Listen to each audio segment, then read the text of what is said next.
Baik, Assalamualaikum warahmatullahi wabarakatuh. Apa kabar Bapak Ibu guru hebat SMA Negeri 1 Bandar Sri Bawono dan Bapak Ibu guru di seluruh Nusantara.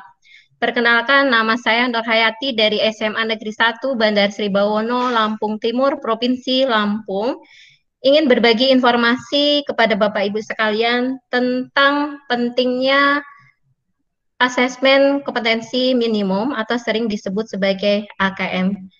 Mohon untuk disimak sekilas materi dari saya.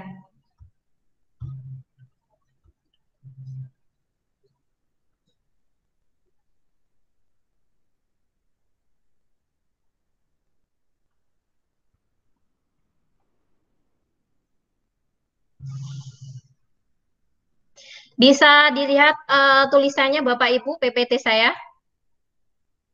Bisa. Baik, terima kasih Bu Arya.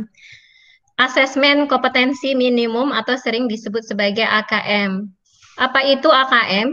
Merupakan suatu penilaian kompetensi mendasar yang diperlukan oleh semua murid untuk mampu mengembangkan kapasitas diri dan berpartisipasi positif pada masyarakat. Terdapat dua kompetensi mendasar yang diukur dalam AKM, yaitu literasi membaca dan literasi matematika yang sering disebut sebagai numerasi.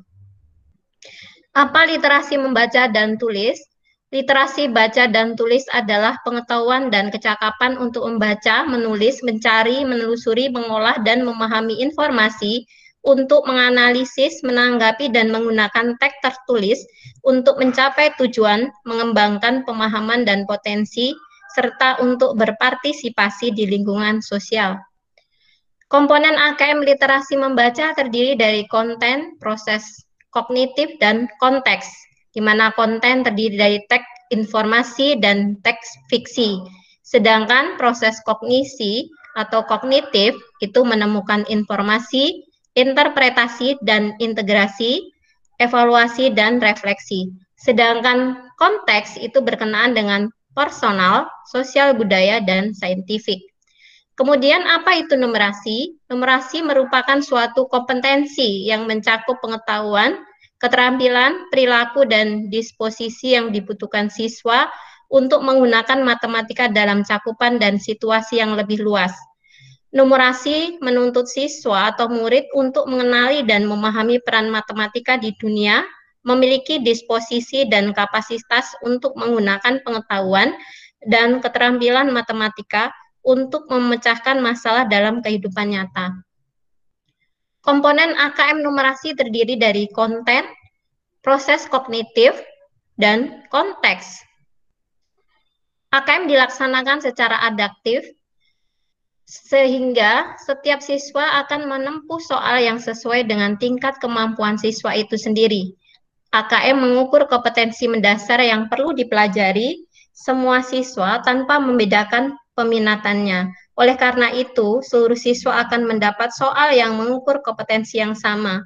Keunikan konteks beragam materi kurikulum lintas mata pelajaran dan peminatan tercermin dalam ragam stimulus soal-soal AKM. AKM disusun berdasarkan indikator-indikator kompetensi yang membentuk lintasan kompetensi hasil belajar yang bersifat kontinum.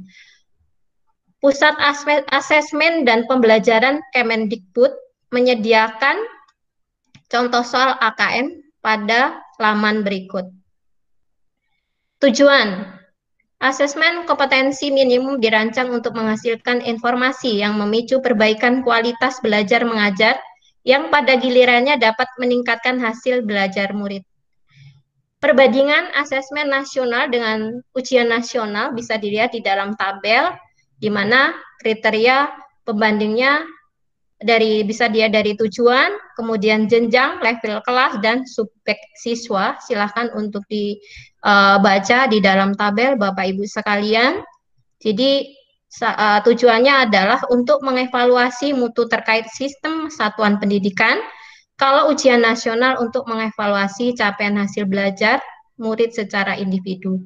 Jenjangnya, kalau asesmen nasional itu SD, SMP, SMA atau SMK, dan program kesetaraan jenjang dasar dan menengah. Sedangkan ujian nasional SMP atau MTS, SMA atau MA, dan SMK.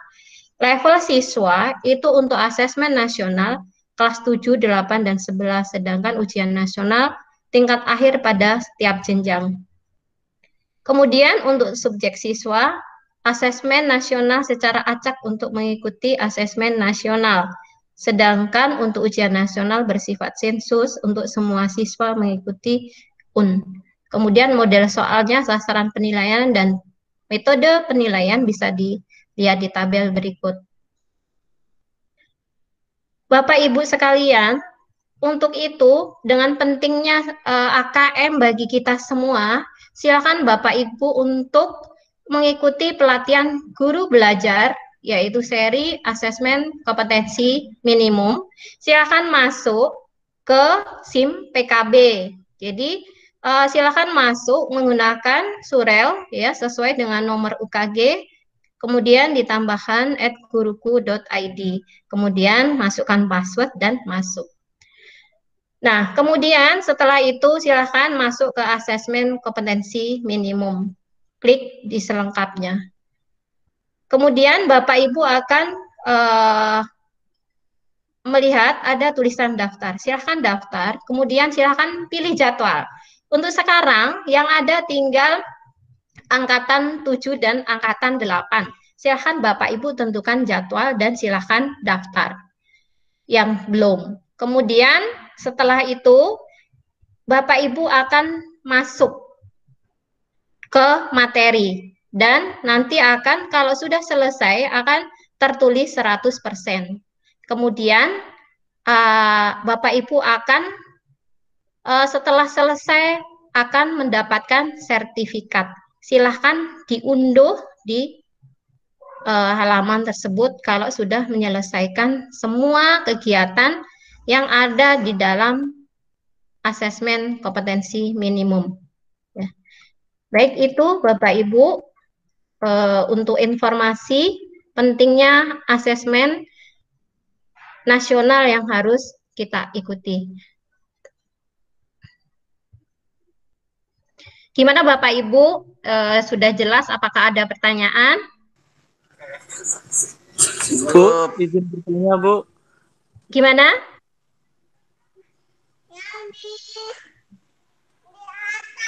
Gimana Mas Ade, Mas Pak Alwi, Bu Ariem, dan yang lainnya? Apakah sudah jelas tentang asesmen kompetensi minimum?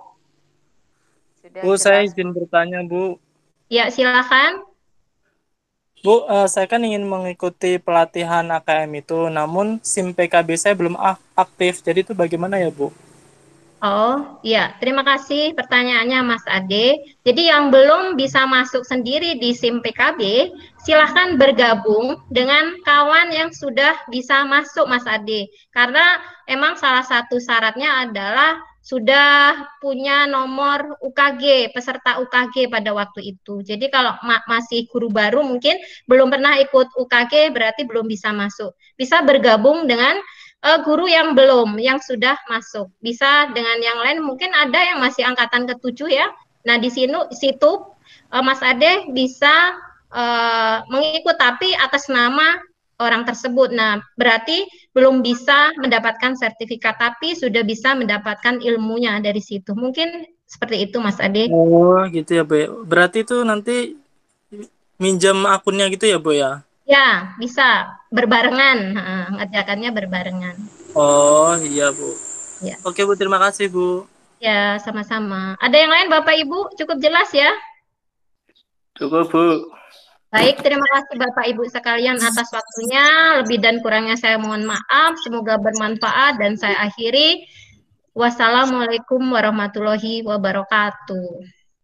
Waalaikumsalam warahmatullahi wabarakatuh. Warahmatullahi wabarakatuh.